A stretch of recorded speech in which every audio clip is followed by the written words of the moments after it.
Welcome to the One Year Bible, May 12. The Old Testament reading, 1 Samuel chapter 12, verse 1 through chapter 13, verse 23.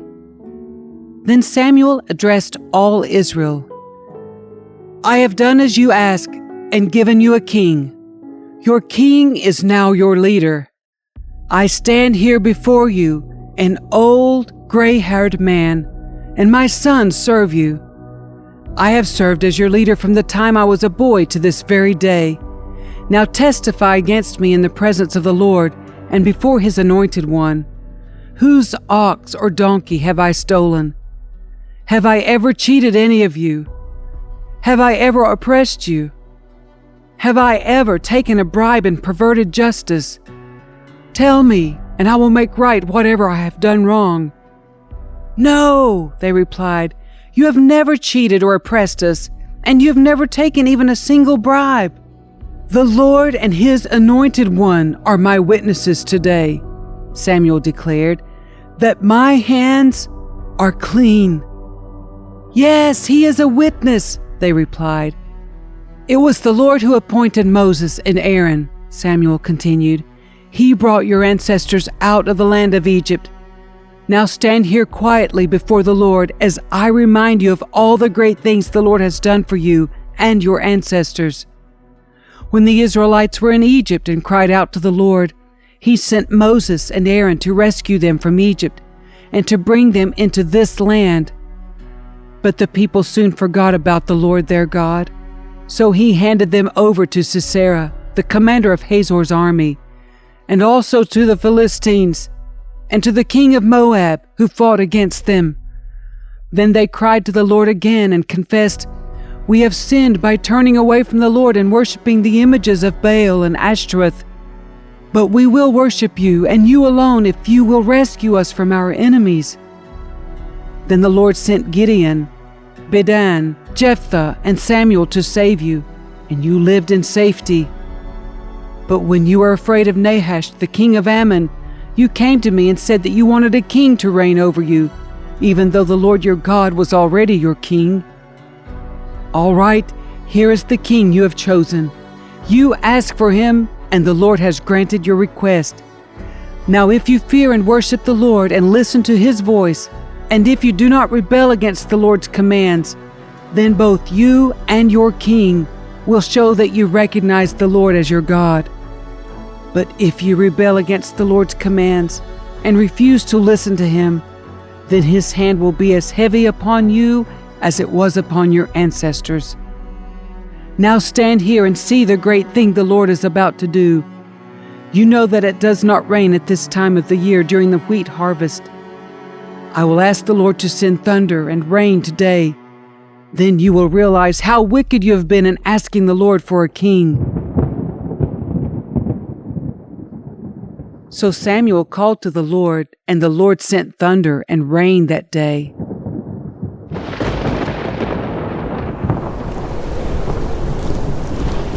And all the people were terrified of the Lord and of Samuel.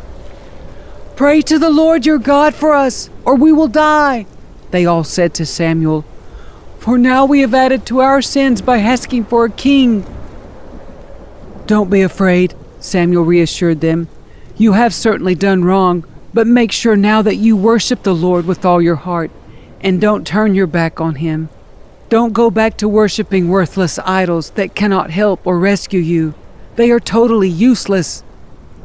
The Lord will not abandon His people, because that would dishonor His great name, for it has pleased the Lord to make you His very own people. As for me, I will certainly not sin against the Lord by ending my prayers for you, and I will continue to teach you what is good and right. But be sure to fear the Lord and faithfully serve Him. Think of all the wonderful things He has done for you.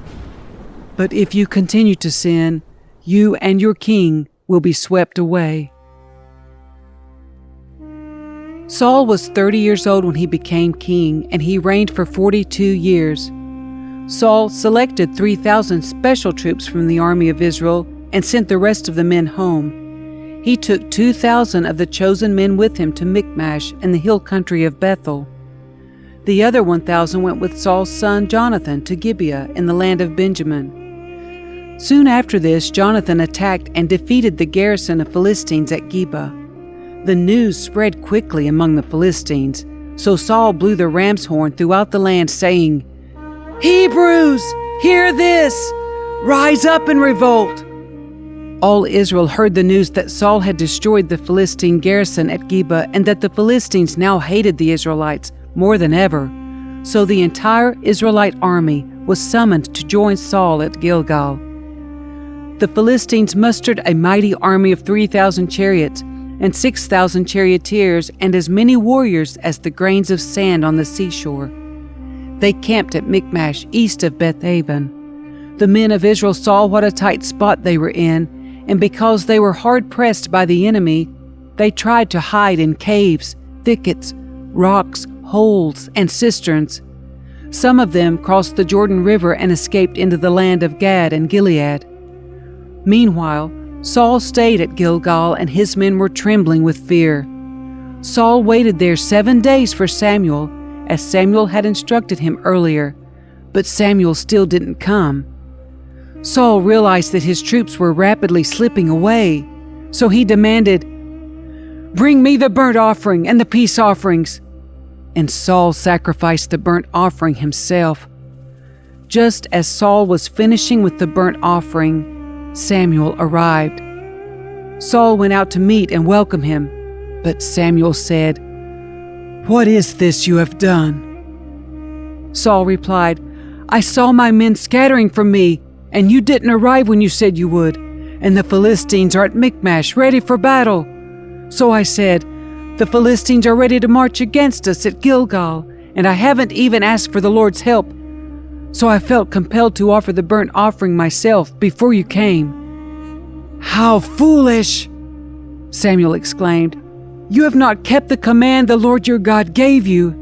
Had you kept it, the Lord would have established your kingdom over Israel forever. But now your kingdom must end, for the Lord has sought out a man after his own heart. The Lord has already appointed him to be the leader of his people, because you have not kept the Lord's command." Samuel then left Gilgal and went on his way, but the rest of the troops went with Saul to meet the army. They went up from Gilgal to Gibeah in the land of Benjamin. When Saul counted the men who were still with him, he found only 600 were left. Saul and Jonathan and the troops with them were staying at Gibeah in the land of Benjamin. The Philistines set up their camp at Michmash. 3 raiding parties soon left the camp of the Philistines. One went north toward Ophrah in the land of Shual, another went west to Beth-horon, and the third moved toward the borders of the valley of Zeboim near the wilderness. There were no blacksmiths in the land of Israel in those days. The Philistines wouldn't allow them for fear they would make swords and spears for the Hebrews. So whenever the Israelites needed to sharpen their plowshares, picks, axes, or sickles, they had to take them to a Philistine blacksmith. The charges were as follows: 1/4 ounce of silver for sharpening a plowshare or a pick, and 1/8 ounce for sharpening an axe or making the point of an ox goad. So on the day of the battle, none of the people of Israel had a sword or spear, except for Saul and Jonathan. The pass at Michmash had meanwhile been secured by a contingent of the Philistine army. The New Testament reading, John chapter 7, verses 1 through 30. After this, Jesus traveled around Galilee. He wanted to stay out of Judea, where the Jewish leaders were plotting his death. But soon it was time for the Jewish festival of shelters, and Jesus' brothers said to him, "Leave here and go to Judea, where your followers can see your miracles. You can't become famous if you hide like this. If you can do such wonderful things, show yourself to the world." For even his brothers didn't believe in him. Jesus replied, "Now is not the right time for me to go, but you can go any time. The world can't hate you, but it does hate me, because I accuse it of doing evil. You go on. I'm not going to this festival because my time has not yet come." After saying these things, Jesus remained in Galilee. But after his brothers left for the festival, Jesus also went, though secretly, staying out of public view. The Jewish leaders tried to find him at the festival and kept asking if anyone had seen him. There was a lot of grumbling about him among the crowds.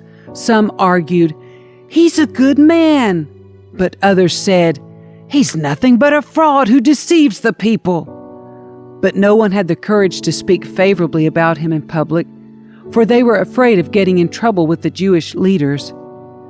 Then, midway through the festival, Jesus went up to the temple and began to teach. The people were surprised when they heard him. "How does he know so much when he hasn't been trained?" they asked. So Jesus told them, "My message is not my own. It comes from God who sent me. Anyone who wants to do the will of God will know whether my teaching is from God or is merely my own. Those who speak for themselves want glory only for themselves. But a person who seeks to honor the one who sent him speaks truth, not lies. Moses gave you the law, but none of you obeys it. In fact, you are trying to kill me." The crowd replied, "You're demon-possessed. Who's trying to kill you?" Jesus replied, "I did one miracle on the Sabbath, and you were amazed. But you work on the Sabbath too, when you obey Moses' law of circumcision. Actually, this tradition of circumcision began with the patriarchs long before the law of Moses. For if the correct time for circumcising your son falls on the Sabbath, you go ahead and do it, so as not to break the law of Moses. So why should you be angry with me for healing a man on the Sabbath? Look beneath the surface, so you can judge correctly." Some of the people who lived in Jerusalem started to ask each other, "Isn't this the man they're trying to kill? But here he is, speaking in public, and they say nothing to him. Could our leaders possibly believe that he is the Messiah? But how could he be? For we know where this man comes from. When the Messiah comes, he will simply appear. No one will know where he comes from." While Jesus was teaching in the temple, he called out, "Yes, you know me, and you know where I come from, but I'm not here on my own. The one who sent me is true, and you don't know him. But I know him because I come from him, and he sent me to you." Then the leaders tried to arrest him, but no one laid a hand on him because his time had not yet come.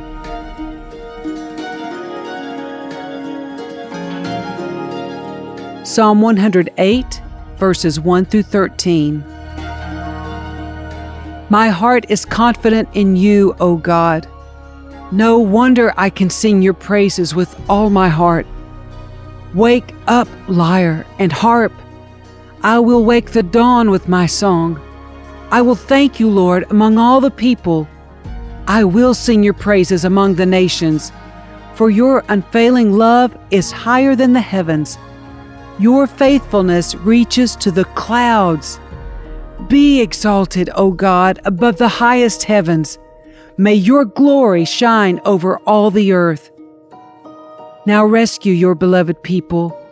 Answer and save us by your power. God has promised this by his holiness. I will divide up Shechem with joy. I will measure out the valley of Succoth. Gilead is mine, and Manasseh too. Ephraim, my helmet, will produce my warriors, and Judah, my scepter, will produce my kings. But Moab, my wash basin, will become my servant, and I will wipe my feet on Edom, and shout in triumph over Philistia. Who will bring me into the fortified city? Who will bring me victory over Edom? Have you rejected us, O God? Will you no longer march with our armies?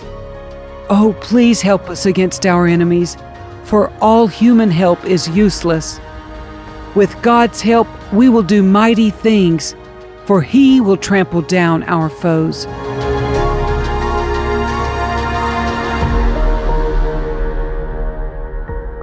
Proverbs 15, verse 4.